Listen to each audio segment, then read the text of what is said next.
Was I trespassing on my own land? Or had my entire life been a lie?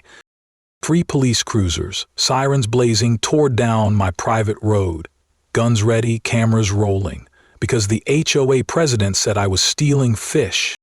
Fish from my own damn lake. I stood there with a fishing rod, live streaming to 8,000 viewers when they told me to drop it and step away. They claimed the lake wasn't mine. They said I was trespassing.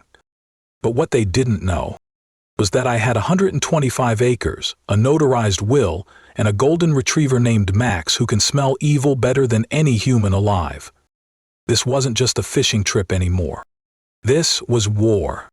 And what we uncovered about fake maps, a forged divorce, a dead cop, and a Russian development scheme shook my entire state to its core. This is how a morning by the water turned into a national headline, a criminal takedown, and the unraveling of a 30-year conspiracy. I've been fishing this lake since I was 5 years old. No neighbors, no drama, just me, a quiet morning, and the sound of bass breaking the surface. My grandpa used to say, there's no better therapist than a sunrise and a fishing rod. And honestly, for most of my life, he was right.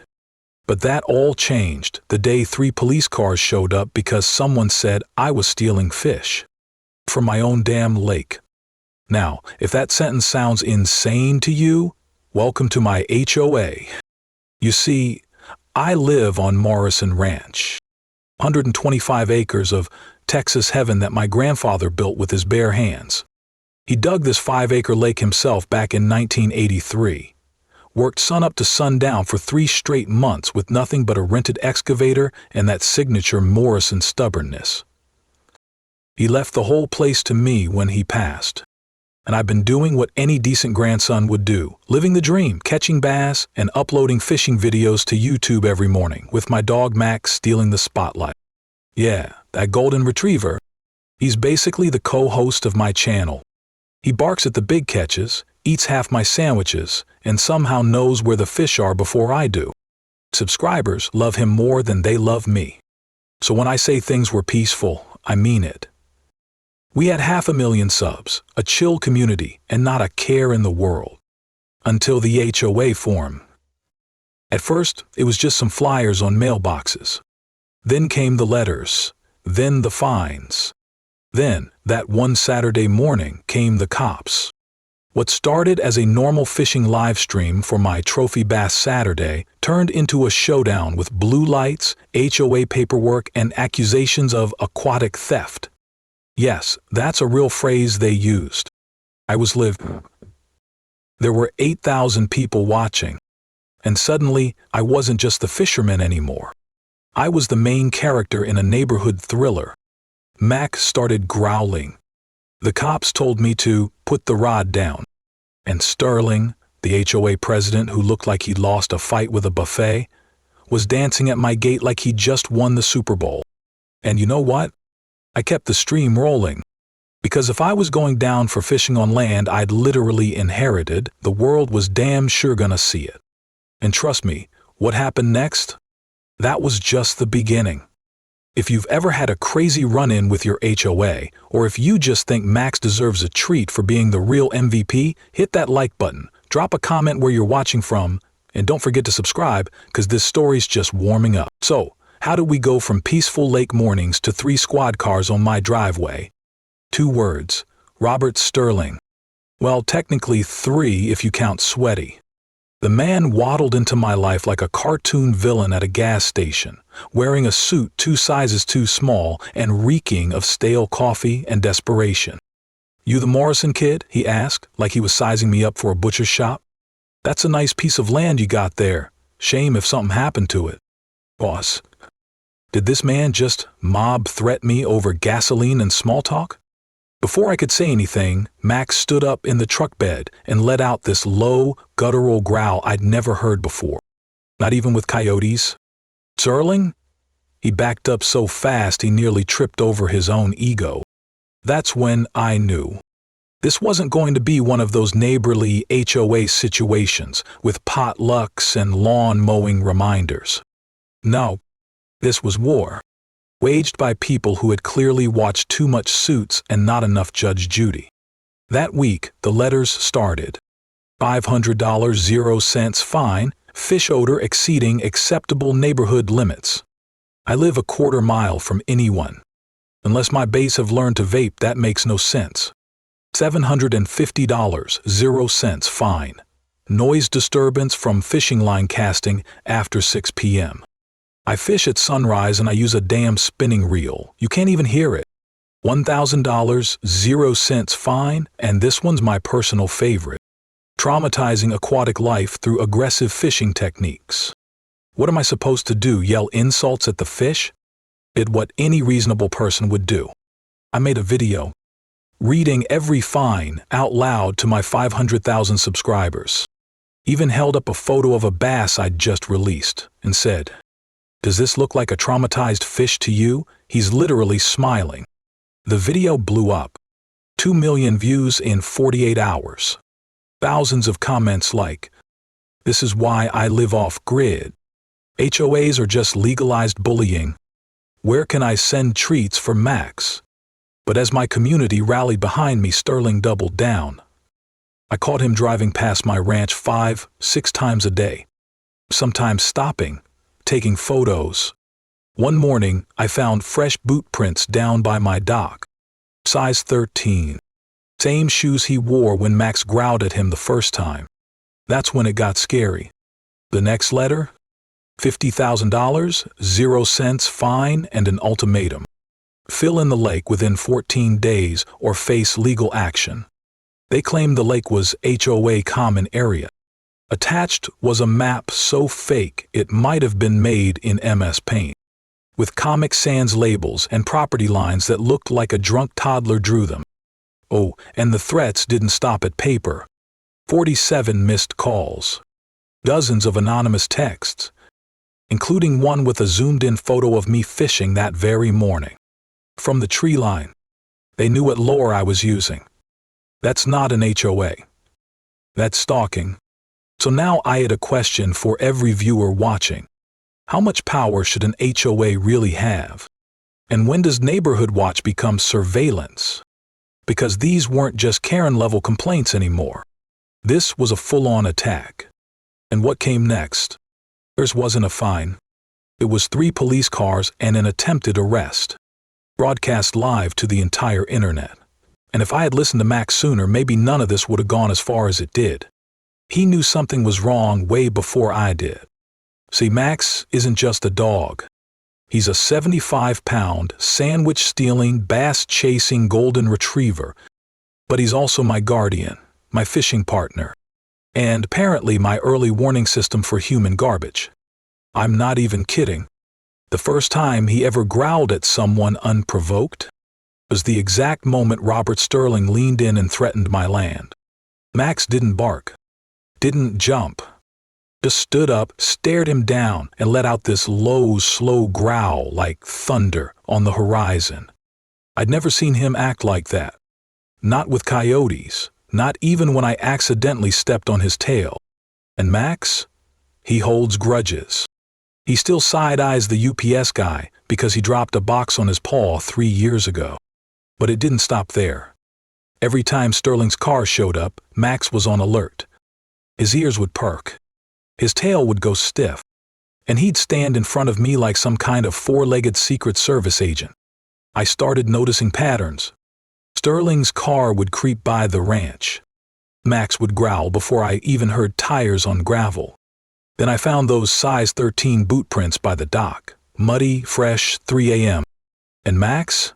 He wouldn't go near them, just stood there, hackles up, eyes locked on the tree line. My grandpa used to say, "A good dog can smell evil. You trust that before you trust paperwork." Well, Grandpa, Max was smelling something rotten. And on that morning when the cops showed up to arrest me for stealing fish, it was Max who warned me something was off. We were mid-live stream. Sunrise. I had a base on the line. And Max? He snapped his head toward the road, let out this feral bark, and sprinted to the edge of the dock. By the time I turned around, I saw the red and blue flashing through the trees. 3 cop cars. Sterling standing there like he just won a court case. Patricia filming with her phone like she was directing an episode of Dateline, HOA edition. Max didn't move from my side. He didn't bite. He didn't growl. He just stood there, between me and the chaos, watching every hand movement, every facial tic, every officer's posture. They call them man's best friend. But that day, Max was something else entirely. He was my shield. He was my witness. And yeah, he was my damn lawyer. And let's be honest, probably better than most real ones. So, to anyone watching this who thinks dogs are just pets, let me ask you, can your pet smell a felony? Can your pet tell when someone's lying? Can your pet intercept a sweaty real estate bully mid-sprint? Because Max did all of that, and more. He saved my freedom. And as you'll see soon, he might have just saved my life. If you've ever had someone try to gaslight you with fake documents, let me tell you, nothing beats being handed a map in Comic Sans that says your lake doesn't belong to you. Yep, Comic Sans. They were serious. 2 weeks after the cop showdown at the lake, I received a certified letter that nearly made me choke on my coffee. It read, "You are hereby ordered to completely fill in the artificial lake on your property within 14 days, as it represents a safety hazard and liability to the Homeowners Association." Excuse me? Fill in the lake? The one my grandpa dug by hand in 1983? The one I pay property taxes on? The one I was literally born swimming in? Nah. No way. There had to be a mistake. But there it was, attached to the letter, proof. Amount. Labeled Community Resources Plan, HOA Zoning Map. Printed in full color, with jagged lines drawn in what looked like Microsoft Paint. The borders were wrong. The font was Comic Sans. There was a coffee ring on one corner and, I kid you not, a smiley-faced doodle in pencil near my dock. Professional, right? Still, I took it seriously.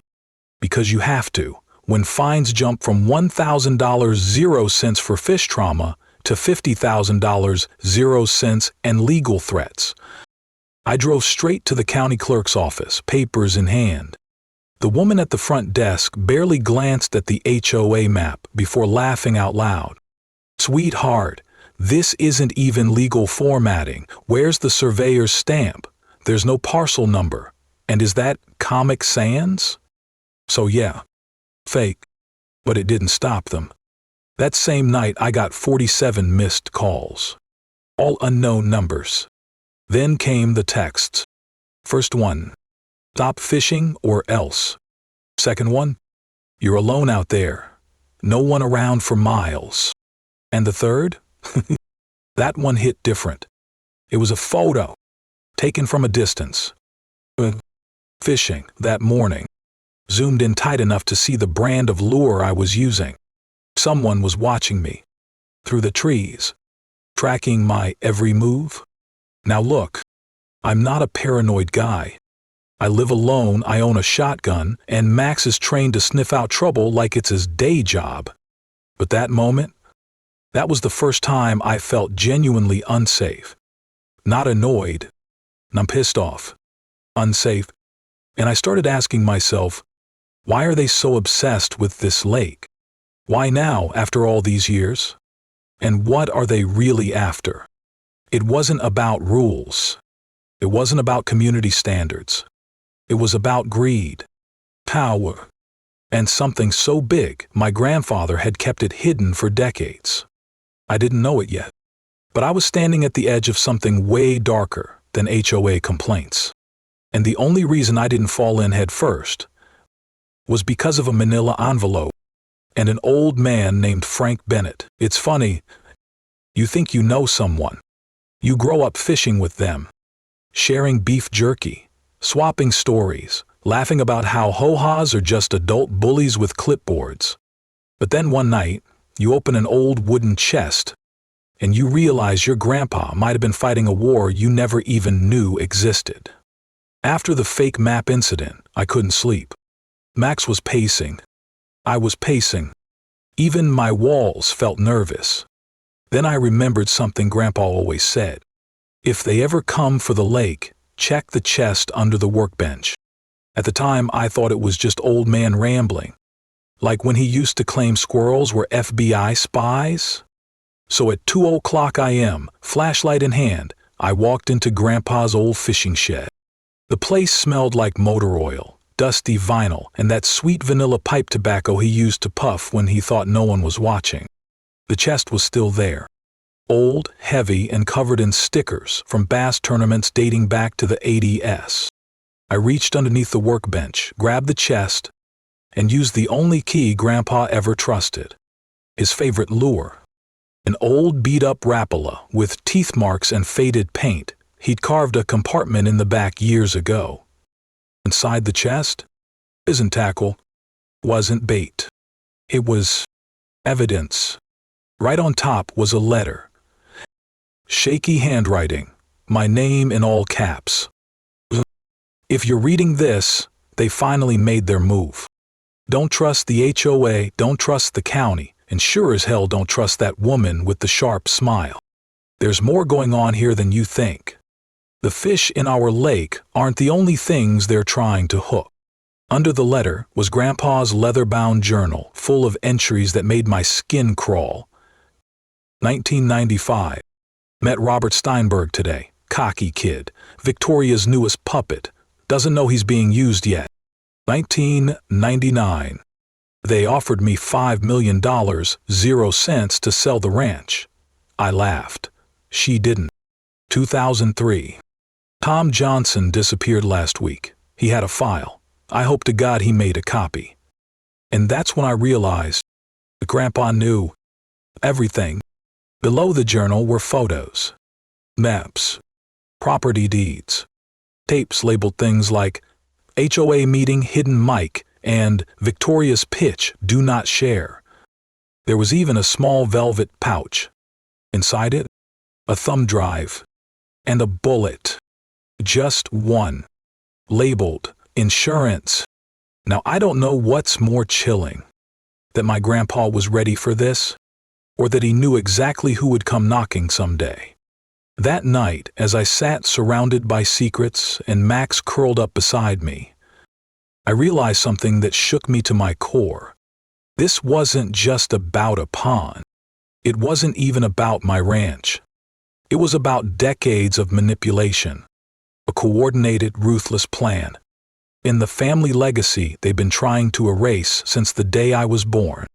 And suddenly, all those crazy old man warnings didn't seem so crazy anymore. After I uncovered my grandfather's journal, the fake divorce papers, the forged maps, the taped conversations, and, oh yeah, an HOA plot straight out of Narcos, I knew we couldn't just call the local cops and expect justice. We needed a show. Public, loud, irrefutable. Enter Frank Bennett, retired sheriff.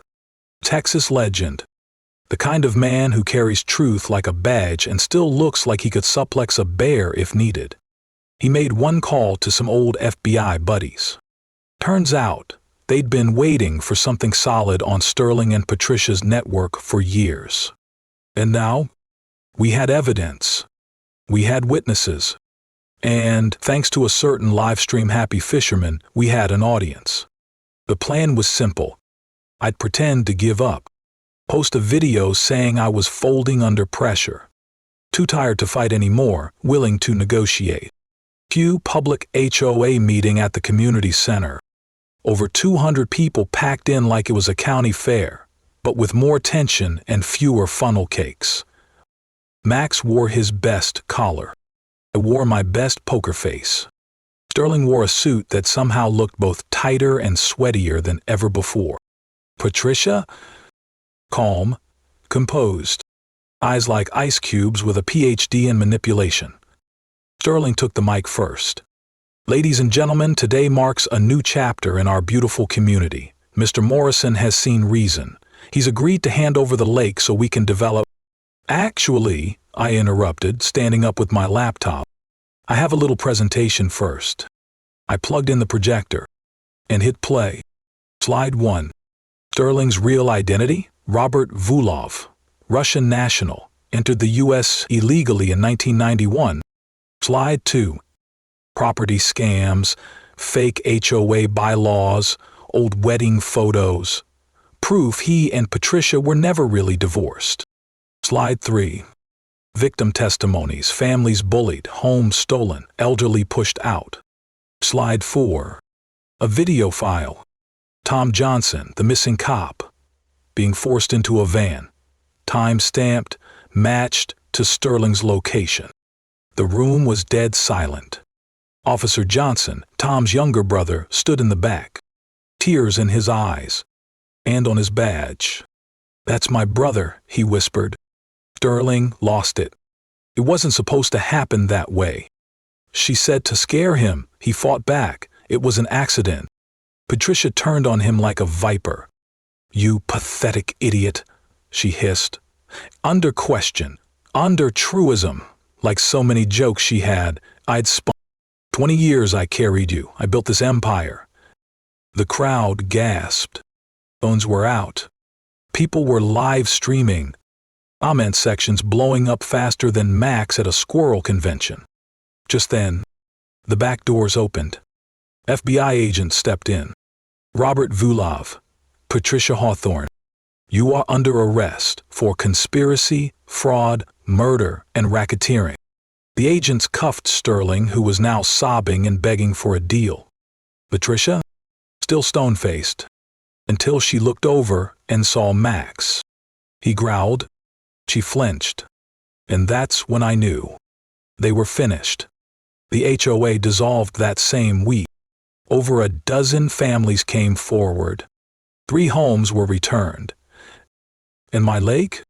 Still right where it belongs. And last, they got what they deserved. Sterling got 40 years.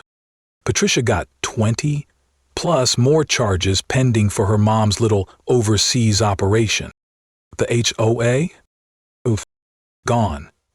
Dissolved like cheap coffee in lukewarm water. And for a moment, just a moment, I thought it was over. 3 families got their land back. We held a memorial for Tom Johnson and scattered some of his ashes at Lake Morrison, where he used to fish as a kid.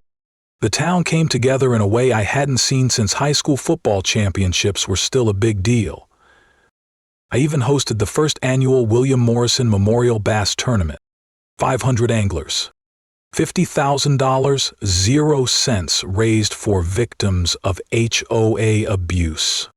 Max stole half the sandwiches and jumped in the lake during the trophy ceremony like the majestic chaos goblin he is. The crowd lost it. Someone made a TikTok. It went viral. Now Max has his own Instagram. Yeah, my dog has more followers than me now. And honestly, he deserves it. But in the middle of the laughs and hugs and sunset photos on the dock, there was this weight, something I couldn't shake. Because even though justice was served, there were still questions no one had answered. It was like, why were Sterling and Patricia so obsessed with my ranch? Why did they fake a divorce and play the long con for decades? And why did my grandfather build that lake exactly where he did? Then it came. 2:00 a.m., a soft knock. No one there.